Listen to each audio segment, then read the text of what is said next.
Viewers, welcome to another episode of COVIDCASTJA. This is actually episode 26, and today we're going to be looking at how SMEs have been affected and also how they've responded to the pandemic. And we'll have quite a bit of discussion about an IDB survey that was conducted. Now, if this is your first time joining us, or you've been joining us and you have not been receiving our weekly memos, please email us at sme@psoj.org so that every week you can receive our emails. Now, our emails have business tips set out in a memo. We are at episode 26. So if this is your first time, it means that you have missed 26 memos. And we've talked about just about everything. We've talked about everything. Pivoting. We've talked about budgeting. We've talked about how to deal with your money. We've talked about different steps that you can take with the banks. We've talked about so many topics, and it is time for you to catch up. Know that you can find us at smallbusinessportal.com, also on the PSOJ website. You can find us here every week at 7:30 on Facebook. And please tell your friends, follow us, subscribe to our YouTube page, and follow us on Instagram. Now, this week, we are joined by three gentlemen. We'll hear from Mark Tracey, who is project executive with the PSOJ Access to Finance Project. We'll also hear from Professor David Tennant, who is the Dean of Mona Faculty of Sciences, and he will be telling us about the IDB survey. We're also going to be joined by the CEO of CreditInfo Jamaica Limited, Mr. John Sinclair. But of course, we have to start the conversation off with my very good friend, Mark Tracey, who is project executive at the PSOJ Access to Finance Project. And Mark Tracey is well known in financial service circles. He's a senior business development manager at JMMB. He's also CEO of his own small business, Unleash Business Transformation Services, which is a development organization for small and medium businesses operating in the entertainment industry. In 2017, Mark was seconded from JMMB to the Office of the Prime Minister as a Jamaica House Fellow, where he was assigned Senior Economic Advisor to the Minister of Finance, the Honorable Dr. Nigel Clark.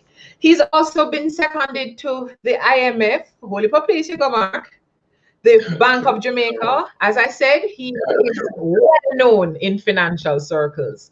So, Mark, I know you've been doing quite a bit of research on how MSMEs have been affected by the COVID pandemic.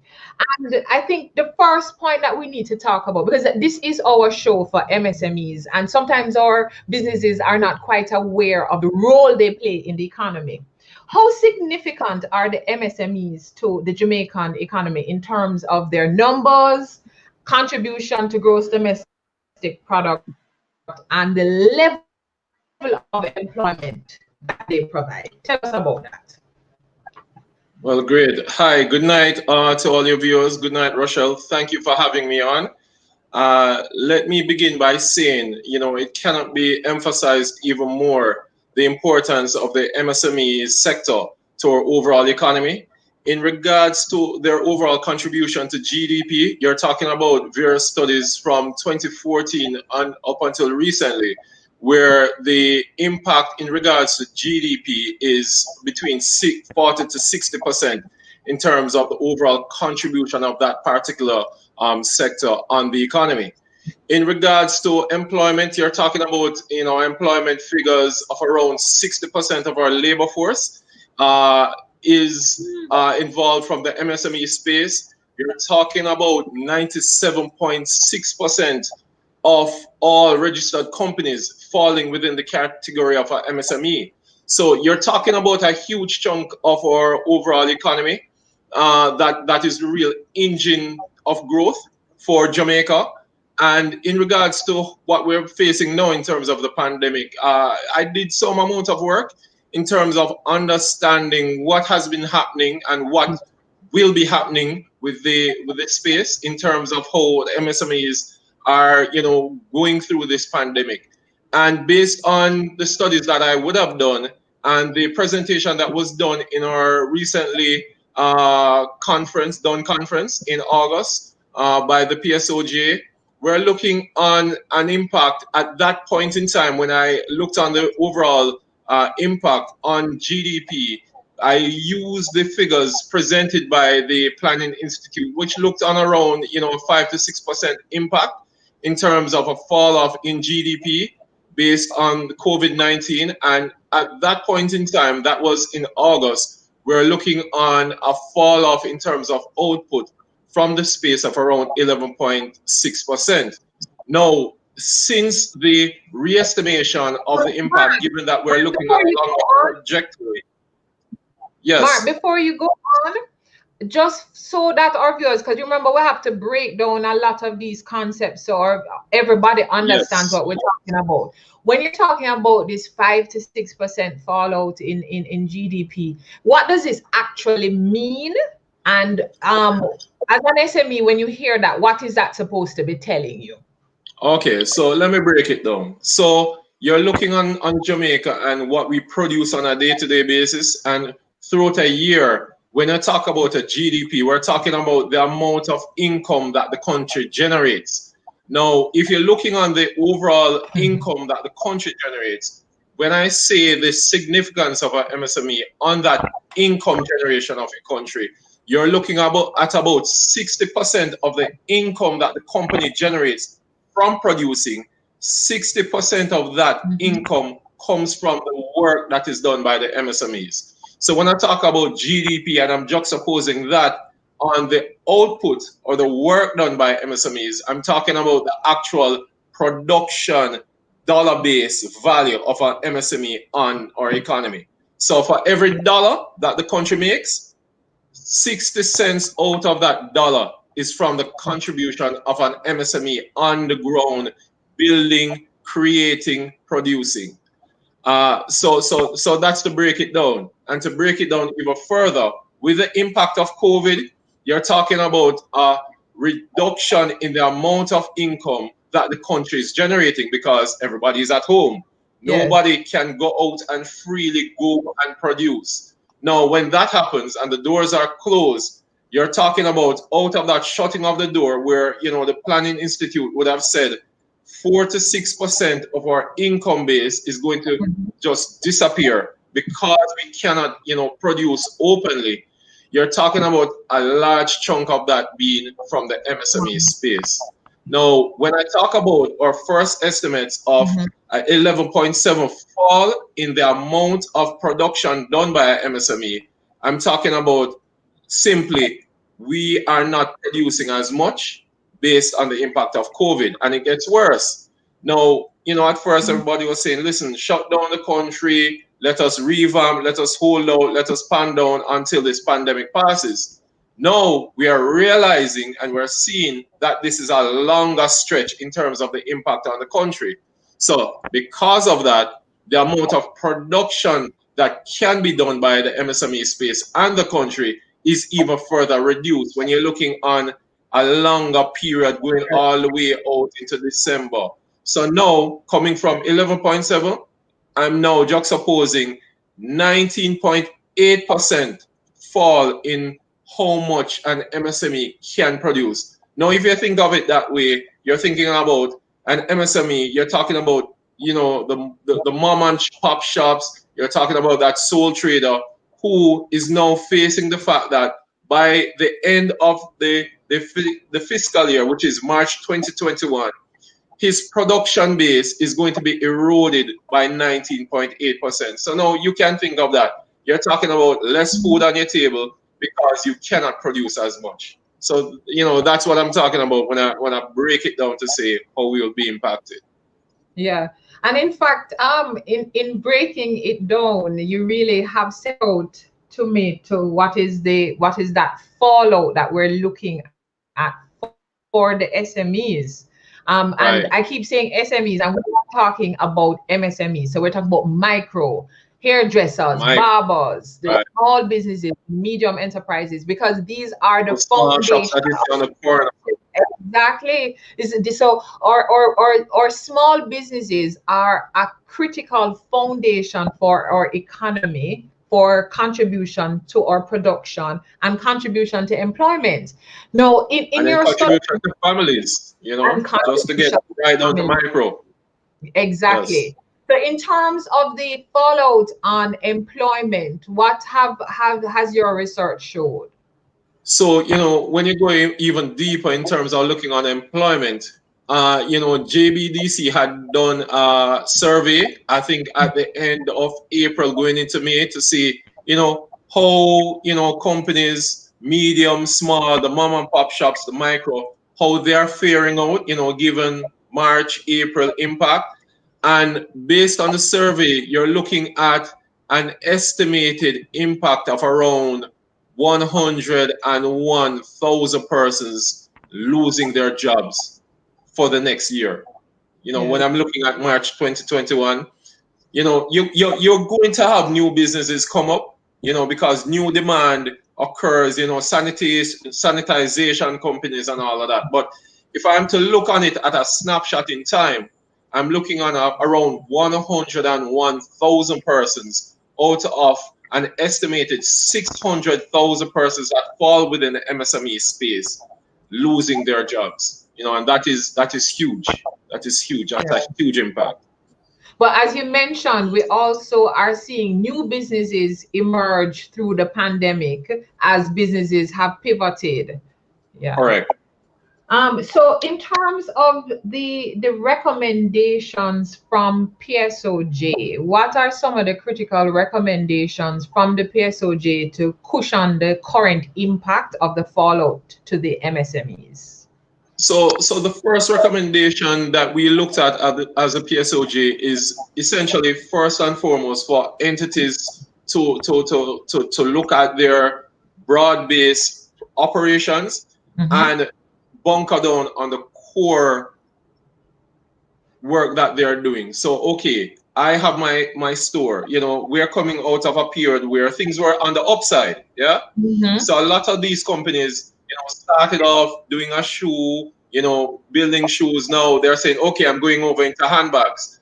A lot of them need to revamp, go back to core, set the foundation right in terms of their core production and stabilize themselves. You're also looking on recommendations in terms of pivoting. So, before you're a dressmaker and now there's a demand for masks. So the recommendation is, if you can pivot to something that is in demand given COVID, it's a sure enough bet that you try to pivot your business to survive. So that is one of the other recommendations that we, always try to push out through COVIDCAST and through our different interactions with a lot of the MSMEs. Yes. The third angle in terms of reaching out, so those two would be around what you can do within your space as an MSME, the things that you have control over. Yeah.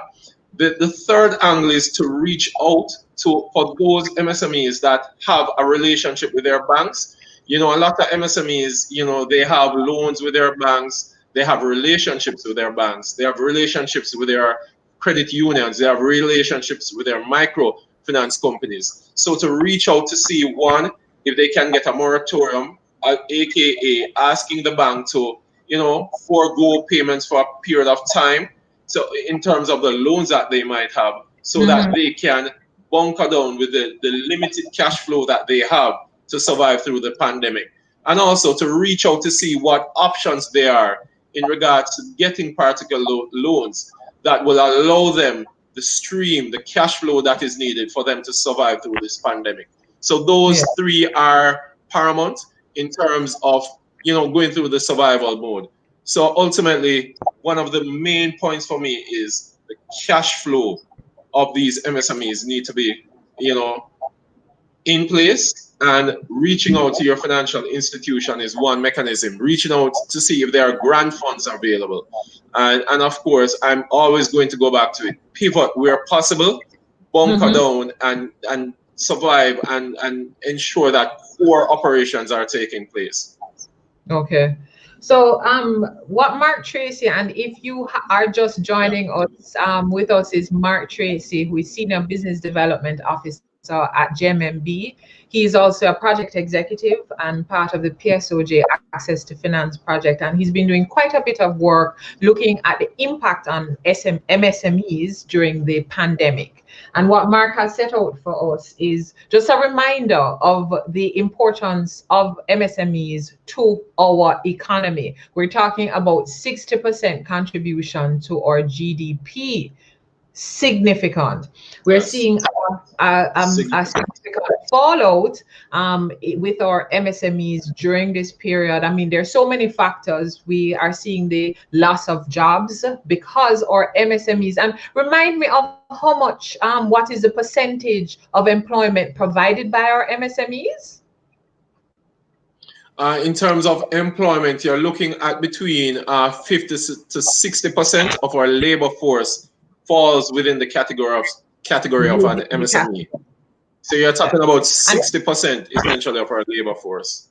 Yeah. Significant. That's significant. And in addition, Mark also set out what some of the recommendations are, and you would have heard some of these recommendations in previous shows. So again, please go back and watch our previous shows. We've talked about pivoting, and many businesses we have seen pivot from their core to new businesses, utilizing equipment that they've had, utilizing capital that they've had, and they have pivoted. But then there's also a recommendation that some businesses need to go back to core and focus on core, yes, because they may have diversified too much for this particular time. And very importantly, cash flow is so critical to our MSMEs. So the relationships with the financial institutions, but also starting a relationship with the financial institutions so that more MSMEs are in fact formalized and are able to benefit from government grants and grant funding. Mark, I see a question here. I see mention of the DBJ, and I think before you go, because you did mention grant funding, can you tell us a little bit about what the DBJs provide? I'm also seeing some questions. People all are WhatsApp me with questions for you. So just tell us a little bit about the DBJ fund.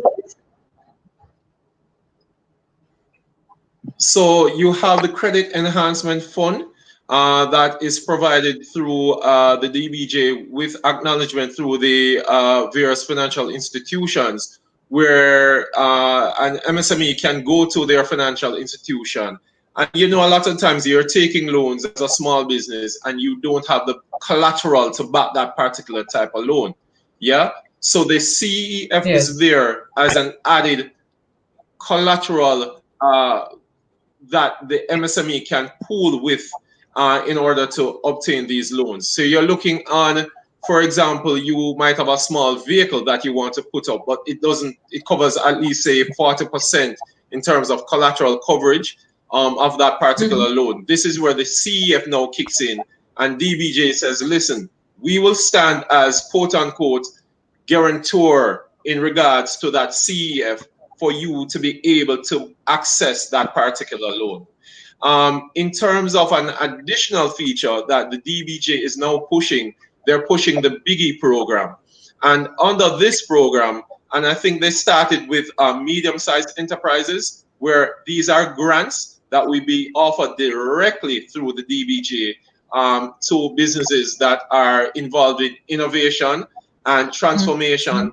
And these funds are grants, as I indicated earlier, and these funds will be made available. Applications would have been open, and a lot of MSMEs to date have started the process of applying. So there are two categories to it. There's the medium-sized enterprises that can access that part of the funding now. And I think in January, the micro and small businesses will also be able to access these funds through the Biggie program. So there are a lot of initiatives that are happening through the DBJ that can help the MSMEs to survive and to get that cash flow that is needed.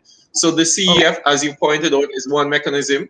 where it gives that coverage where you as a small business don't have the collateral, but the bank is saying to you, we need collateral to ensure that the loan is secured.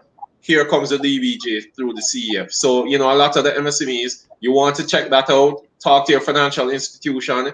It's readily available. Once you're, as Rochelle indicated, formalized and you're in good standing, this is one of the options that is open to you.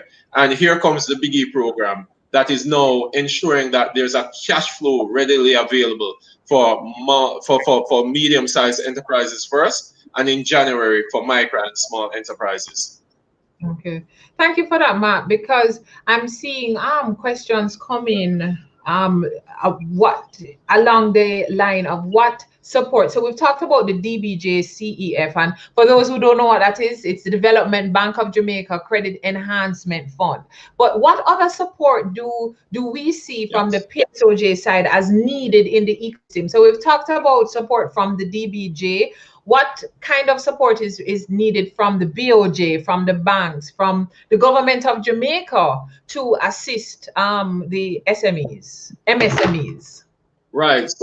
So let me take it in terms of the institutions and go down the ranking, right? You're looking on, for example, the BOJ, which is the regulator of the financial institutions.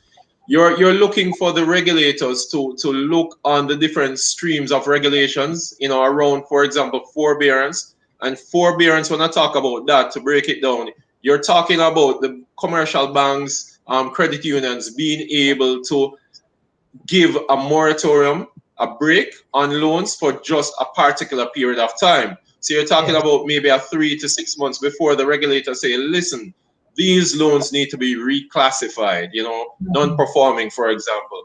Now you're saying to the regulators, BOJ, let's have a look on forbearance and allow the banks the wiggle room to have a longer period in terms of allowing MSMEs not to pay their loans so that they can have that cash flow available.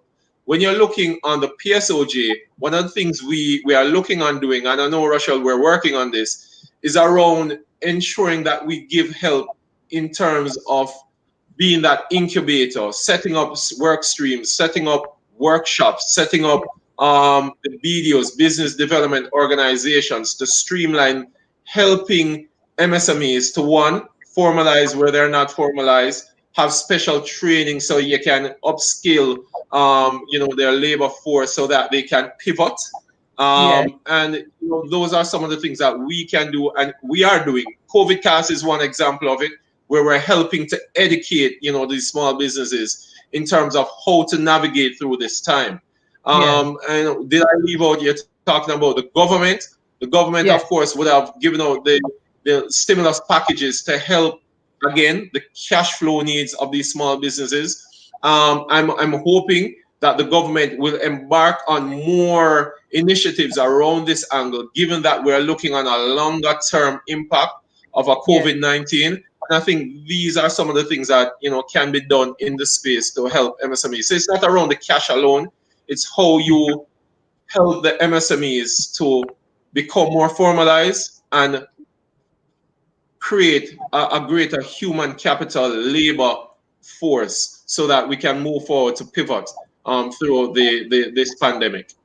Yeah, and I'm glad you mentioned formalization, Mark, because we have quite a few training programs, and we'll also be doing some COVIDcast episodes on registration and formalization, on going through the government procurement process, because there are many avenues available for MSMEs, but a lot of it is dependent on the current registration of your business. So even some of the government grants, you needed to have been registered in particular associations. So we're also advocating for some forbearance in the registration process, and also to reduce the complexity of some of the registration processes. As is needed. And so we'll be doing, so please join us every week for COVIDcast, and you will also be able to watch this space for when various training programs are coming up. One of the things, I see a question from Mike Marsh: based on the innovative grant, how is my idea protected? Like my fear is signing up, then I get that I'm not eligible, but 2 months later, I see my innovative idea being advertised. Talk to me. That's probably the subject of a whole other show, Mark.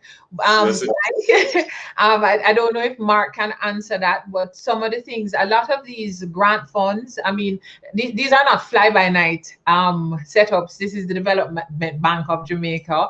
And one of the things is the various non-disclosure agreements that come along with various applications. Mark, you're generating quite a bit of excitement. I see Yannick asking, what are some of the resources for persons seeking to start business?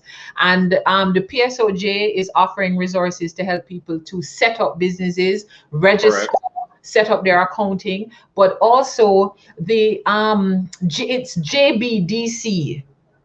Right. JBDC is a fantastic resource for businesses in establishing in just about every area: employment, Development Corporation, Business Development Corporation, and we encourage you to visit their website. So you know they have a lot of wonderful programs, seminars and I know they recently had a seminar where they, of course, online, where they were looking to help MSMEs to understand how they can formalize. And I think in this period, I want to keep on emphasizing that it is a moment where COVID has, allowed us to slow down. And this is a point where a lot of the small businesses need to take this time to go in and register their companies, because we are going to be seeing a lot of grants coming on stream. And there's going to be a lot of crying when you know you're innovative and can get it, but the problem is you're not formalized. You're not formalized. Oh, and I think that is such a great point for us to end on, Mark, because it's something we're advocating strongly. To be counted, formalization helps you to be counted, for your ability to get grants, to get loans, various facilities from your bank. It is time to get formalized, but we have a show coming up on that. Yes. Thanks so much, Mark. Tracey, Senior Business Development Officer, JMMB, and Project Executive, PSOJ Access to Finance Project. Thanks again, Mark. We'll soon have you again. All right, no problem. I'll be here. Take care, guys. Thank you. So we have heard from Mark Tracey, and now we're going to hear from Professor David Tennant, who is Dean of the UWI-MONA Faculty of Sciences. Professor Tennant is a Professor of Development Finance and the Dean of the Faculty of Social Sciences at the University of the West Indies. With a background in quantitative and qualitative research methodologies, he specializes in financing development in emerging markets, financial crisis, micro, small, and medium enterprise development, just what we're talking about today, and pension reforms. For the past 20 years, Professor Tennant has worked on high-level projects on fiscal management, financial sector development, financing growth and development of the MSME sector. And he also played a key role in the preparation and presentation of the policy paper on the reform of the private sector pension system in Jamaica. And today he's actually going to be talking to us about the IDB survey that was conducted and the results of that IDB survey. Professor Tennant, how are you? Good evening, Rochelle. I'm good, thanks. How are you? I am great. Thank you for joining us. No, I was just going, we did start with Professor, but we was jumping into David now. All right, good. I don't want to feel too old today. Yeah, and I think we did go to high school around the same time, and we don't want to look old either. So, so David, tell us, this IDB study, what is this IDB study all about? Well, it's a study examining the impact of the pandemic on Jamaican businesses, and with a particular focus on MSMEs. So we conducted a survey of 390 firms, and we had representation from all sectors or parishes, different sizes of businesses, and that informed our study. So we looked at the impact on firms. We did a scenario analysis to look at the likely outcome of prolonged containment measures, And we also looked at an assessment of business support policies as well. Okay, and for our viewers, if you're wondering where you can get access to the survey in our MSME memo that was circulated today, so please email us at sme@psoj.org. The executive summary is actually circulated, and you will have a link to the full document, which we encourage you to take a look at. Very useful information. So, David, tell us the overall summary of some of the main points coming out of this study. I know you looked at some of the things, like the challenges facing the SMEs. So, tell us some of the main points that have come out of this study. All right, if you start by looking at the challenges, then the largest proportion of the respondents, 80.2% of the respondents, found that the most prevalent concern that they had is that of inadequate liquidity.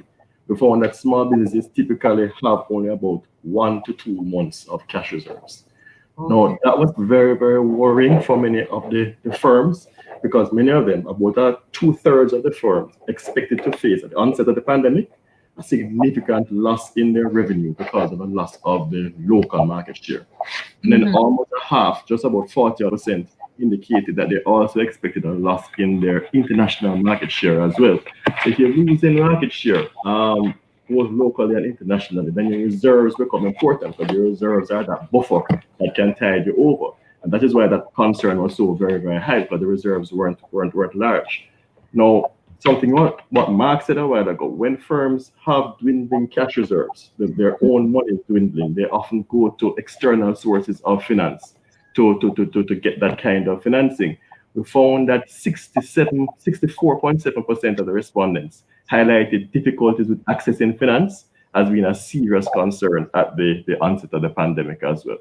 Okay. So you have the reserves being a problem, the internal reserves, you have loss of markets, and then you have the concerns with accessing external sources of finance as well. Okay. Also found that about 2/3 of the respondents highlighted concerns about increased cost of raw material, not having enough information to make good decisions, was also highlighted by about 50% of the respondents too. Okay. So some major concerns were highlighted at the onset of the pandemic. As the pandemic proceeded, and we started to look at the impact of the pandemic, the actual impact of the pandemic on the firms, we found that up to the end of May, firms experienced an average decline in monthly sales of about 40%. Yeah, that's huge, about a 40% decline in sales. This is their monthly sales. And the largest proportion of firms, about 40% of the firms, experienced a decline in sales of between 21% and 60%. And then about a quarter of the respondents experienced a massive decline in sales of between 61% and 100%. So imagine running a business and your sales decline by 61% to 100%. So the impact of the pandemic up to the end of May on the MSMEs was huge in terms of their revenues. Yes. Micro and small firms, as would be expected, were impacted more greatly than medium-sized and large firms. And we also found that would be expected that firms in the hospitality, tourism, creative industries were also impacted more heavily. Found that about 1/3 of the respondents in that sector, hospitality, creative, service industries, experienced reductions in sales of between 61% to 100%. A third of the firms. Yes. That is significant. So of course, now with that kind of decline in revenue, it's not surprising that firms' utilization of labor will be impacted. And so you have to get redundancies, salary negotiations. So we have the figures for those if you want those specifics as well. Okay. So in terms of the specifics with the labor figures, I think we should at least touch on that so that people are seeing that bigger picture. All right, so let us look at those figures. We found that, trying to get the exact figures there, we found that about, give me a second, Rachel. I don't have all these figures in my head. I'm getting old, so I remember them as I would normally do. So while David gets those figures, Franco, I see that you're asking for the email address again. It's sme@psoj.org. sme@psoj.org, and you can send us an email right now.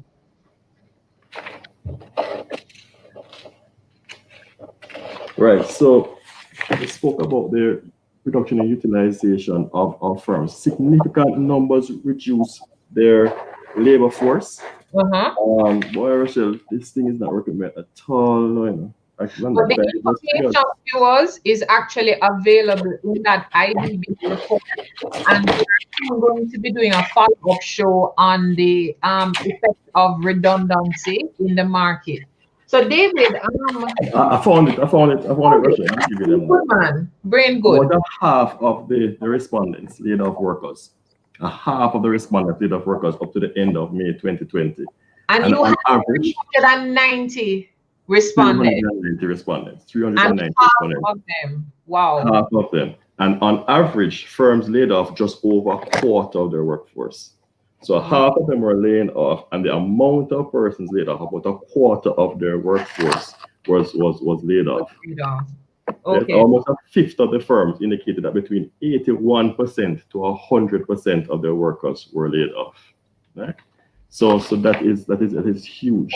In terms of, if you look at the breakdown by firm size, again, you see the vulnerability of micro and small firms, with over a fifth of the respondents indicating layoffs of between 81% and 100%, compared to only 11% of medium-sized firms having that kind of drastic layoff.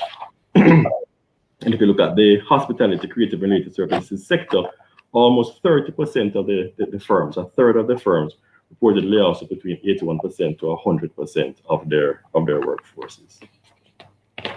So significant layoffs. And we just had Mark Tracey indicating that our MSMEs provide about 60% of our overall employment. So we're seeing the significant impact on employment. So in terms of the effectiveness of the programs that have been put in place, what have we seen coming out of this study of the effectiveness of programs? We know that there were government grant programs, there were moratoriums. What was the effectiveness of those programs? I'm going to get there, Rochelle, but I just want to highlight another point before we jump to the government programs, because there's another impact of the layoffs, right? Because one of the findings of the study was that about 70% of the firms had the bulk of their market located in Jamaica, domestic market, and earned the bulk of their revenue from individual customers, right? So think about it now. If firms are laying off persons' incomes are reducing. If persons' incomes are reducing, domestic consumption is reduced. And if domestic consumptions are reduced, then the firms are going to be further impacted by a fall in revenue until you have an adverse vicious cycle being created. And it's something that we have to think about very, very carefully about how we're going to get out of this crisis. Mark was talking about it extending for a prolonged period. If it extends for a prolonged period and you have these layoffs continuing, then it's going to have further impacts, spin-off impacts on the domestic MSMEs who earn the bulk of their revenue from persons in Jamaica. So it's something to be considered as we look forward to policies. So you're asking me about the programs, the effectiveness of the programs. Yes. So no, because Mark actually also talked about how the things that were put in place to cushion the SMEs, and what are some of the things to cushion the MSMEs. So looking at the effect of those cushions to date, and potentially what happens over the next several months, because we're in another wave now.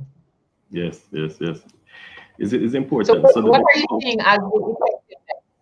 Yes, so the government implemented. Sorry, what are you seeing as the? There seems to be a feedback. You hear me, Rochelle? No, man, I'm hearing you very well. Very well. Okay. So the government implemented a number of grants through its CARE program. So you recall that the government had the small business grants, the tourism grants, general grants, grants for small farmers, the set cash and the best cash. When we did the survey, we asked the businesses to assess both the accessibility as well as the adequacy of these different grants. And so we gave businesses the options of saying whether the measures were accessible and adequate, or whether they were accessible but inadequate, or whether they were inaccessible. We also gave them the option of indicating whether they had the support measure applied to their business, whether they heard of it or had seen of it before. And what we found is that the large majority of respondents either didn't know about the measures, didn't qualify for the program under which the measures fell, didn't operate in the sector that was being targeted by the measures. That's important to know. They either didn't know about it, didn't operate in a sector that was being targeted, or didn't qualify for it. And it's instructive that almost a quarter of the respondents indicated that the small business grant didn't apply to them. Now remember that 87% of our sample was micro and small firms. Yes, 87% of them, and a quarter of them did not believe that the small business grant applied to them. So you have to start to question, why is it so? Why is it that the grant, which was targeted to precisely these people, persons didn't think that it was applicable to them? When we started to break down the results, some respondents indicated that they were ruled out because of the requirement that the beneficiaries have employees. Some respondents indicated they didn't apply for the grant because they hadn't filed taxes in the financial year. Some noted that in spite of filing taxes, they did not qualify, still didn't qualify for many of the support measures despite being tax compliant. So one set of issues relate to awareness of applicability, of ability to qualify for the program, and that has to be considered as we start to think about moving forward and continuing support. That has to be considered.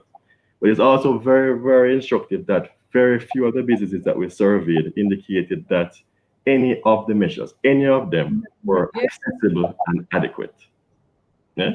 Very few. So of all the measures reviewed, the small business grants had the largest proportion of respondents indicating that it was both accessible and adequate. And it was 6.4% of the respondents who noted this. 6.4, so less than 10% of the respondents indicated that this grant was adequate and accessible. And this was the highest figure for all of the grants. And the majority of the comments related to the accessibility of the grants. So persons pointed to the difficulties in applying to the program through the website, the length of time taken for approval. And you bear in mind that these grants are supposed to help you in a period of crisis, right? So the need for the support is supposed to be urgent. There were perceptions that the system for making the payments was chaotic, onerous requirements for accessing the grants, and persons particularly the need to provide financial statements and the lack of information about the forms required in the application process.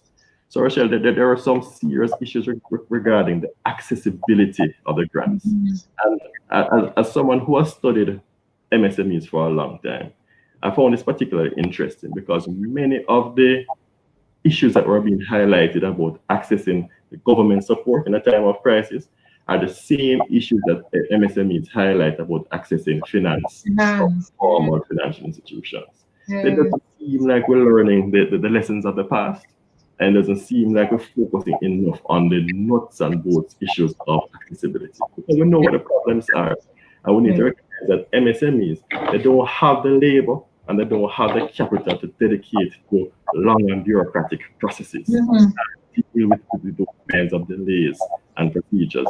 So these are some of the nuts and bolts issues that need to be explored. And then the thing here is that almost a fifth of the respondents assessed the small business grant as being inadequate. And some persons indicated that didn't even bother to apply for it because it was so small, it would have just been a drop in the bucket. These are some things that the government has to consider moving forward. Yes. So we talked about accessibility and adequacy of the government programs and the same issues of complexity that the MSMEs complain about in accessing finance from the banks. The same complaint arose in accessing these grants. What did your study show about the moratoriums that were offered by the banks? How much was the take up and what was the response in regard to the moratorium? All right, so when we talk about whether or not the firm sought new loans or moratoriums, I need to give a little bit of context first. Yeah. We found in the study that only 13% of the firms surveyed indicated that they wanted a loan to adjust to the crisis. So only 13%. And the firms that expressed a desire for a loan, they wanted a small loan of less than 5 million Jamaican dollars interest rates less than 5%, and the loans were typically to be used for working capital financing. They need to meet other operational needs of the business. Now, with regards to the variations that were sought to the terms and conditions of existing loans, again, context is useful because only about 20%, only about a fifth of the businesses surveyed had a loan with a financial institution or a public financier at the onset of the pandemic. Okay. So talk about access to finance. Yeah, of these randomly sampled firms, 390 firms, only about a fifth of them had access or were utilizing external sources of finance at the onset of the crisis. Now, of those firms, only about a third of them indicated that they made any kind of request for variations to the terms and conditions. And less than half of them noted that no such changes that were made. So of the very few remaining firms, yes, moratoriums on loan payments were the variations that was identified as being most frequently made. But again, the context is important because it's still just a very, very small proportion of the total sample.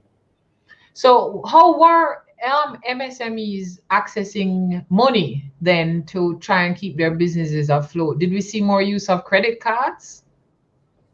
Personal sources of finance, they were trying to rely. That is why the issue about cash reserves that were highlighted at the very start was so important, because they were utilizing what MSMEs typically utilize, their own personal savings, relying on family and friends, etc. And that is why the access to finance is such a stifling issue in Jamaica. You know, what's interesting in Rochelle is that when we saw that only 13% of businesses wanted a loan to adjust to the crisis, we pressed and we asked, why is it that you would not seek a loan from a private sector finance institution or even a public sector finance institution like DBJ? And when we asked that question, only 15.6% of them noted that they did not need a loan. So it's not like they're not seeking a loan because they don't need it. Only 15% said that they didn't need a loan. The rest of them wanted a loan. Right? So what were the barriers? Typical barriers that we know: high interest rates were identified by about a third of the respondents. Another 20% said that they can't afford a loan now. Interesting. Another 16% said that the tedious loan application process. So you see the same access issues that we spoke about earlier coming right back here. Short repayment period was also highlighted, as well as the miscellaneous fees and charges were also highlighted. So the key point is that the MSMEs don't necessarily want the external financing, but again, the issues that are stymieing access have been highlighted yet again. And we're seeing that the same issues, because it's the same kind of issues on both sides, the same issues for the grant and the same issues arising for the loans. And we're talking about at least almost 85% of the respondents really did want a loan, but were not seeking to access a loan. So, wow. So in terms of how the or MSMEs have responded to the pandemic, so we've looked at that whole financial status, keeping the grants, the moratorium, loans, etc. How did we see movement online and pivoting of business? What did your report, the survey show? All right. So we asked the businesses to indicate how they responded to the pandemic. First of all, let me just highlight that only 1.8, that is less than 2% of the firms, indicated that no measures were needed, right? And on the other extreme, only 1.5% of the respondents indicated that the pandemic forced them to permanently cease all operations. So those are the two extremes. One is shut down business, that is less than 2%. One is, well, they didn't need to change at all, right? And that is, again, less than 2%. So basically, the remaining 96.7% of the firms surveyed engaged in some form of adjustment in order to meet the needs of the new environment. So what were some of these kinds of adjustments? Well, first of all, some of these included the need for retrenchment. And we spoke about the need to lay off some workers, the need to renegotiate salaries, etc. But others were the pivoting that you and Mark were speaking about earlier. So what types of pivots do we see? Almost a quarter of the businesses indicated attempts to reach new markets. Yes. Was mentioned earlier. Just over a fifth of them sought to change their business almost completely to meet new sources of demand. On the supply side, some firms used technology to try and reduce travel costs, and others use technology to try and reduce staff costs, and also others sought to source inputs from new suppliers.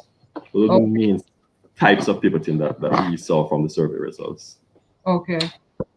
So, David, when you look at the full picture of the results of the survey, what are some of the recommendations? I mean, we are in community spread now. We are seeing a second wave here that I think is beyond some of our imaginings. What are some of the recommendations coming out of this study for the going forward? All right, great. Well, first of all, remember what we spoke about earlier in terms of the potential for the vicious cycle, right? Yeah. The first set of recommendations are counter-cyclical measures to work against that vicious cycle. And we started to first thing we started to recommend were policies to break or slow the adverse multiplier effect. So we recommend measures to incentivize firms not to lay off the workers or to make them redundant. And to give the government credit, this was the idea behind their Best Cash program. Right? Yeah. The Best Cash program provided temporary cash transfers to registered businesses based on the numbers of workers that they keep employed. Note, however, that when you look at the fine print, the program was narrowly confined to businesses operating within the tourism industry and which are registered with the TPD code. And it was further confined to employers who are at or under the income tax threshold of $1.5 million per annum.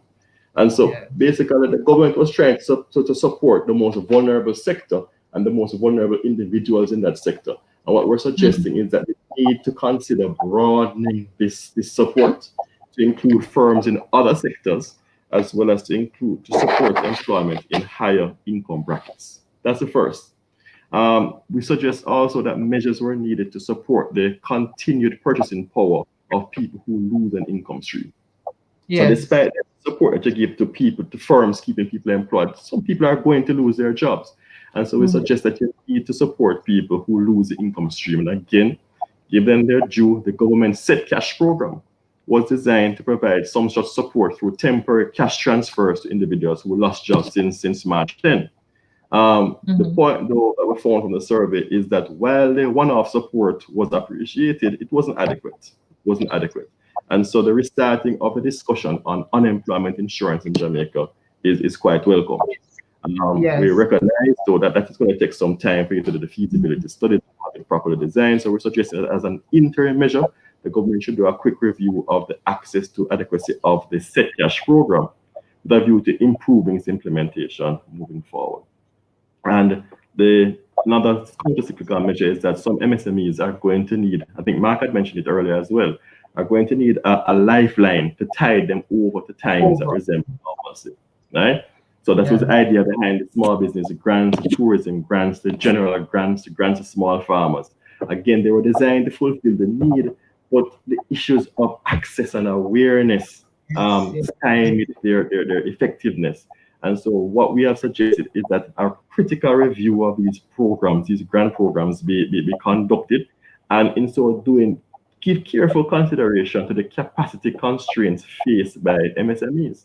And I think Mark yourself had mentioned it earlier, that thought needs to be given to the eligibility criteria and whether the eligibility criteria for accessing such programs can be relaxed during periods of extreme crisis, like what we're going through now. And then in some sectors, for example, tourism, businesses may need temporary tax relief in order to survive, just to get over this period of crisis. So some businesses in tourism, for example, highlighted a need for moratoria on the payment and statutory deductions or other tax liability for next 2 quarters, for example. So those are the types of counter-cyclical measures. Yes. But we also recommend that there needs to be support for pivoting initiatives. So as you and Mark were discussing, and we found in the survey, many businesses start to pivot to seek new markets, to diversify their markets. And we're suggesting that we need to try and build on this momentum as we move forward.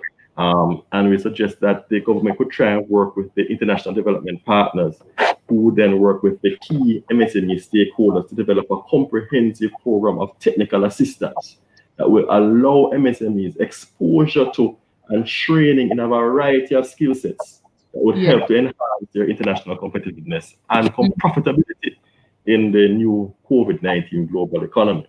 We also suggested that the international development partners like the IDB could design technical assistance programs to strengthen business support organizations like the PSOJ, who are engaged in important support activities like this COVIDcast broadcast. Many of the business support organizations who we interviewed, the representatives indicated that, well, persons are focusing on the businesses as they rightfully should, but the support organizations themselves also need some support as they to aid the MSME sector. And of course, we recommended, as you and Mark had highlighted, a comprehensive drive to encourage formalization of business, to encourage financial inclusion as well. Critical. In terms of access to finance, that was another area. And Rochelle, you must tell me if I'm chatting too much if you want to cut me. Because we need these recommendations. All right. So in terms of access to finance, we spent quite a bit of time looking at it, and we found, as I said earlier, the typical access barriers as well as cost-related barriers to finance. And we also found of those firms which did have external credit, the bulk of them got that credit through commercial banks.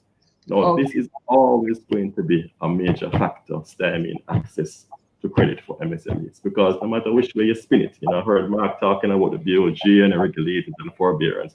Commercial banks are always going to be commercial banks. And commercial banks are always going to focus on two things: the protection of their depositors and the maintenance of profits, right? So the overarching ecosystem for credit and for financing of MSMEs needs to be built out. But in this crisis period, we're suggesting that greater emphasis could be placed on the public sector financiers, the DBJ, the Exim Bank, to put them in a position where they're able to fill the financing gap even temporarily. So we suggested that international development partners like the IDB that provide support to the MSMEs through agencies such as the DBJ could consider, even temporarily, relaxing the terms and conditions of their loans so as to facilitate enhanced accessibility and take-up. And we also suggested that cheaper sources of funds are needed by the public sector financiers so that they can unlend to the MSMEs at a cheaper rate as well. So those were issues that we focused on for the access to finance. And finally, our scenario analysis showed that any measures to reverse the reopening of the economy are likely to have significant adverse impacts on Jamaican businesses. We asked the businesses to project what is likely to happen if we had measures extending up to another year that will precipitate closure of the economy, closure of borders, etc. And the results were startling, right? The businesses were very, very pessimistic as to what their outcomes would be, with very high rates, high numbers of them projecting insolvency if there were any efforts to reverse the reopening of the economy. Now, bearing that in mind, then what we have to focus on is how are we going to control this spike? How are we going to control this second wave? And so measures, so MSMEs we are suggesting need some kind of support in making the necessary adjustments. So we talk about pivoting in terms of seeking new market, but some of the very small micro firms and small firms are finding it difficult even to make the physical adjustments to their workplaces to allow for physical distancing. To allow physical, yes. Some of them are finding it difficult to get the PPEs, right? And we're suggesting that maybe the government and the international development partners could consider the development of a grant fund to give one-time assistance with these types of expenditures, so that we can help businesses to protect themselves, to protect their employees, and thereby control the spread of the virus. Well, David, this is really quite a wealth of information and very important information for our MSMEs to see what has been happening in the MSME sector, how your peers have been responding, what has the effect been on the programs that have been put in place. And those are very important discussions for policymakers. And I know a lot of our MSMEs are wondering, like, is anybody else going through the stuff? And you're seeing more and more that there's so much likeness with the issues that the MSMEs are facing. And the PSOJ Access to Finance program was very focused and continues to be very focused on access to finance, because we are seeing the effects of the financial exclusion over the years on the economy at this time. Professor David Tennant, thank you so much. And we encourage our viewers to email us at sme@psoj.org so you can receive this week's memo that goes through in a high level, because we have provided executive summary of this extensive report so that you can be a part of this conversation and see how you're faring. And we're actually going to be joined now by John Sinclair, who is CEO of CreditInfo Jamaica Limited. We've had John before, and this is a follow-up because we're looking to see now what has been the effect on credit ratings. And John is currently CEO of CreditInfo Jamaica Limited. He has held previous roles at the Bank of Jamaica, at National Commercial Bank. His major role at CreditInfo is to enable the vision of creating an environment where credit providers embrace technology, which allows them to unlock more access for businesses and customers to financial services. John Sinclair, welcome. Hey, Rochelle, how are you? I am good. Now, John, you were with us. Lord, this COVID thing has been going on quite some time. A few months ago. Yes. Long time. So what I want to jump straight into is the impact of COVID on the SME credit ratings by industry and sector, because I know this has been something that has come up, and our viewers also want to know what is the impact of the credit ratings. So I know you're going to take us through the impact on industry and sectors. Right. So, just to start, at the Bureau, we sit on top of a lot of information that comes to us from the financial institutions on a monthly basis. And with our analytical engine, it has allowed us to do a lot of insights into the behavior and the impact of COVID to the SMEs. As Mark Tracey mentioned earlier, SMEs are responsible for 60% of the employment and also 60 cents to the dollar. So they are very important to economic growth. And as such, this is an area that we are trying to focus on to ensure that the right insights are provided, so decisions are made to better allow the SMEs access to finance to grow the economy. So quickly what we did, let me just set the stage and the ecosystem of what we did. We looked at over 100 SMEs in the sector. This would be sole traders straight up to medium-sized enterprises. And then we matched them against our credit rating, which goes from A to E, A being low risk and E being extremely high risk. And then what we did is we matched them against the company's office database to put them into the different sectors. And we got some really, I want to say, insightful information. And the funny thing is that last night I saw a tweet from Dr. Nigel Clark from Statin on the sectors that are being affected, that have shown negative growth. And our insights almost map up to that one-to-one in terms of what we're noticing. So what we did with our experts is we put together the credit rating, and we put some weights to generate what we call an industry score.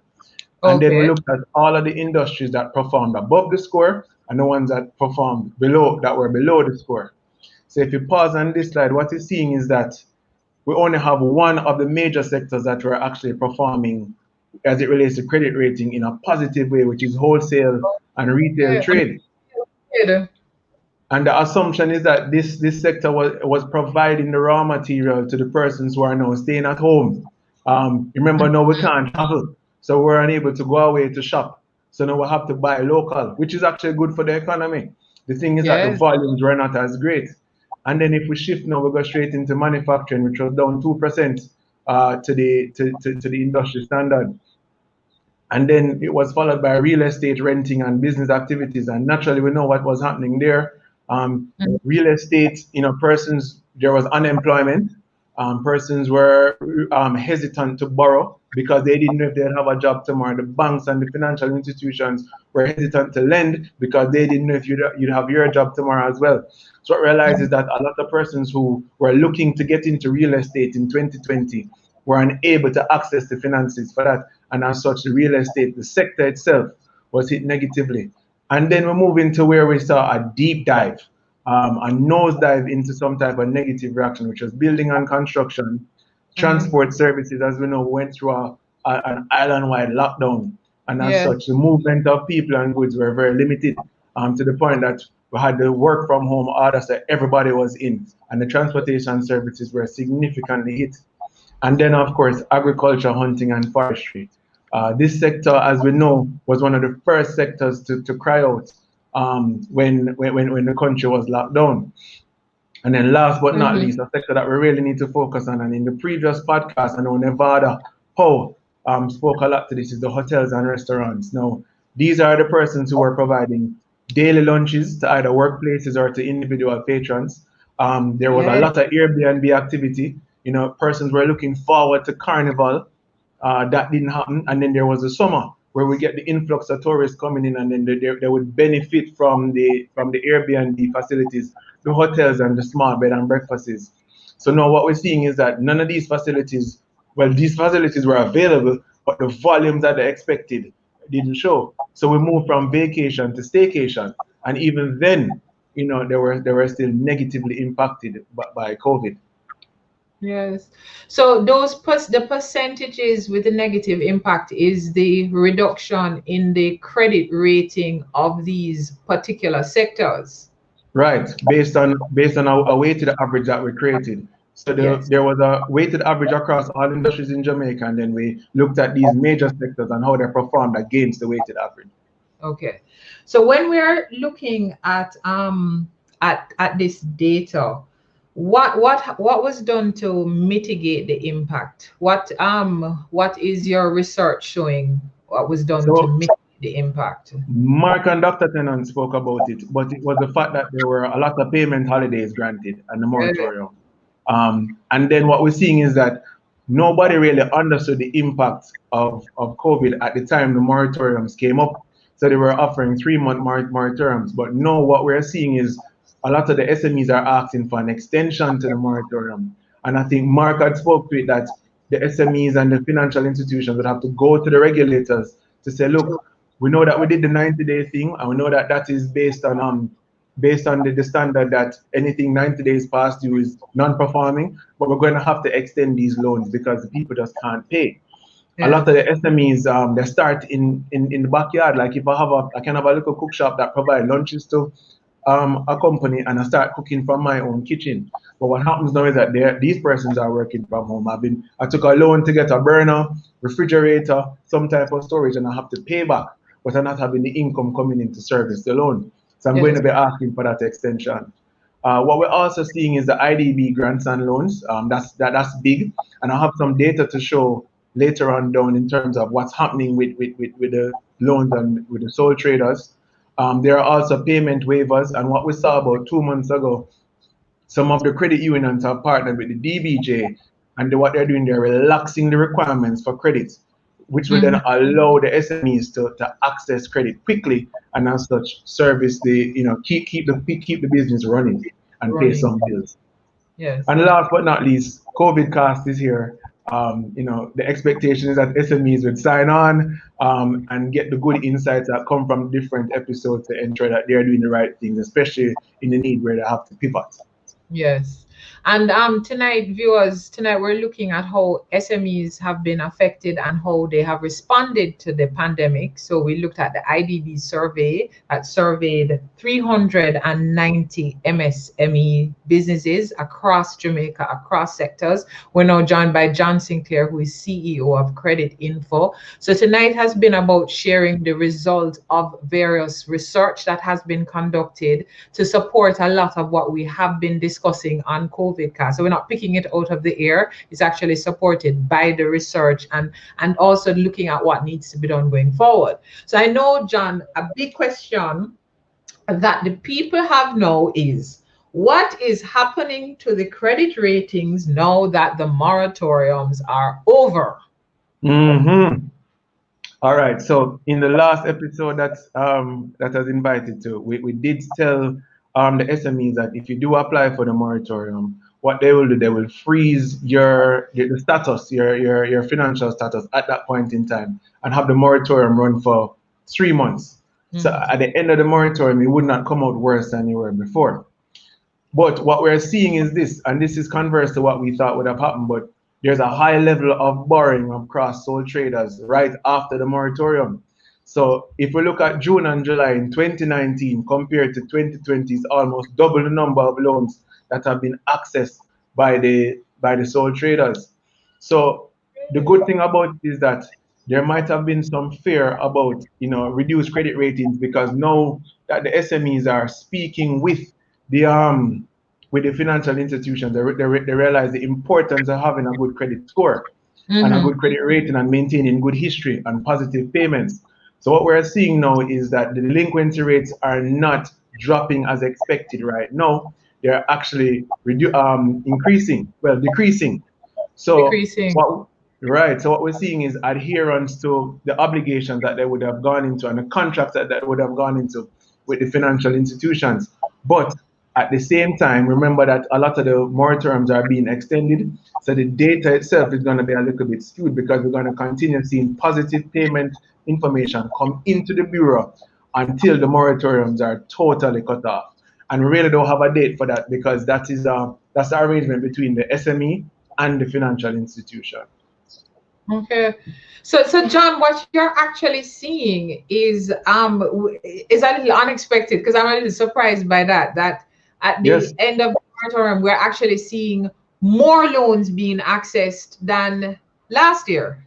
Right. So, and I guess we have to give credit to, and for that we'd have to give credit to DBJ and the different institutions that have put programs in place to help to support the SMEs in times of crisis. Yes. And we're seeing the effect of that, and we are also seeing that at this stage the delinquency rate is trending towards that. It's a little stable right now, as the MSMEs are in fact paying back their loans. Right, and so I think that's actually a positive. It is a positive, but it's something that we have to watch, because it's still early days. What we're seeing is last year, very early days. Last year, about 15 to 20% of the SMEs that borrowed in June and July went into some past due payments in the first 2 months. What we're seeing this year is so last year was 15 to 20%. This year is 2 to 3%, right? But then we have more loans being accessed. So what we're seeing is way more adherence to the contract obligations for the SMEs, and I guess that's because they just don't want to lose the business. At the same time, there's more awareness. They have become more responsible, because these are just unprecedented times that we're living in. Unprecedented times. So anything else that you would wish to share with us, John, based on what your data is showing you? So what we're looking at as well is the industries that are at risk. And naturally, the biggest one is the hotel and tourism, hotel and restaurants. What we're seeing in that nature is that the credit scores are moving from low risk, trending straight towards high risk. So what's going to happen is the banks and the FIs are going to take this information. So if you're looking as an SME to start, but if you're looking to start a business now in hotel and restaurants, it might be a very difficult time to borrow. At the same time, if you are in that industry, what we might be seeing is that these SMEs are borrowing not to expand, but to just service what they have and survive, right? So it's something that we'll be watching. We're looking at manufacturing as well, and we're looking at agriculture, because now that the borders are open, we're seeing the hotel sector starting to get an influx of visitors coming in. So the assumption is that the agro producers will now be able to provide stock and produce to the hotels, and then start to make some money. And then we might see not borrowing to survive, but borrowing to expand. So these are the sectors that we're going to be paying keen attention to as we move along. Okay. Thank you, John Sinclair. So John just went through some of the research that has been done by CreditInfo looking at the effect on credit ratings of our MSMEs. So tonight we were joined by Mark Tracey, who is project executive for the PSOJ Access to Finance project. And Mark was taking us through just the importance of our MSMEs to this economy. We are talking about 60% of our employment provided by our MSMEs. And we also looked at the impact that the pandemic has had on our MSMEs and some of the recommendations. Some of the recommendations that Mark put forward was going back to core for some MSMEs that may have diversified, that now need to go back to the core of where they're strong at and where the customers are at. Pivoting, which is something that we talk about a lot, and very importantly, formalization. There are programs available, there are loans available, but there are a lot of things that are not easily accessed because some of our businesses are not formalized. But then we had to look at that overall picture of what a survey conducted by the IDB, and we had Professor David Tennant. And Professor David Tennant is Dean of UWI Mona Faculty of Social Sciences. And Professor David Tennant, he went through for us, we had 390 MSMEs that had been surveyed. And it was very telling that some of the issues in accessing some of the grants available from government, access, awareness, are some of the very issues that are affecting MSMEs in accessing loans. They talked about the documentation that was required. Some MSMEs didn't know about the grants that were available. And some of us may be surprised because there's so much discussion on it. Those who knew, some people thought it did not apply to them or thought that the process was too onerous for them to be a part of. And we saw that businesses pivoted, businesses went online, and many businesses had to take the route of laying off and redundancies to get through the period. Now, we saw some good recommendations coming out. We are in the second wave of COVID, and Professor Tennant urged that coming out of the results, that government look to make future grants more adequate to the needs of our MSMEs, that we do need programs in place to cushion the effect of the pandemic on our MSMEs. So the whole broadening of support, the support for persons who lose their jobs. So the whole matter of unemployment insurance has come up again. And we encourage you to read the IDB survey because it really looks at the effect of the pandemic, but the response. And some of the responses are things that can be utilized by other MSMEs as they try to get their businesses to survive. We're also joined by Mr. John Sinclair, who is CEO of CreditInfo Jamaica Limited, and he talked to us about what the credit ratings were looking like across industries, and we're seeing the significant negative impact on hospitality, creative industry. This also came up in the IDB study, so it is supported by the IDB survey, and we saw that we have a positive impact on wholesale and retail, which is not unsurprising because persons are traveling less and persons are at home, so we are actually consuming more. So very interesting program tonight, just looking at what the research is showing us, because as we meet here every week on COVIDcast, we're actually not pulling data and information out of the wind. There is actually research to support. So we are at that junction now where we're at community spread. So we needed to look to see what is the survey, what is the data showing us about where we currently are for us to know what needs to happen going forward. We urge you to join us here every week at 7:30 p.m. on COVIDcast. This is a training program that is set up specifically for MSMEs to continue to grow where possible, to manage their businesses through this pandemic, because we recognize the importance of our MSMEs to us as a nation, and we have to do as much as we can to cushion the impact. So we urge you to continue to join us for training. We'll be talking about redundancy and layoffs at this juncture, we're going to be talking about the Data Protection Act, which has also come in place, and what you need to be putting into your business. We're going to be talking about things like inventory. Christmas time is coming. What do you need to be doing with your inventory? What inventory? How do you manage your inventory in this new wave? And with Christmas coming, is it going to be the same kind of Christmas? So please join us every week, 7:30 p.m. on COVIDCASTJA. We are right here on Facebook. You can also watch the episodes, and we watch them several times. Smallbusinessportal.com. That's smallbusinessportal.com. We also encourage you to visit the PSOJ website. Follow us at PSOJ Finance, Access to Finance on Instagram, and subscribe to us on YouTube. Please don't keep the information to yourself. Share it with a friend. So we'll see you again next week for another episode of COVIDCASTJA.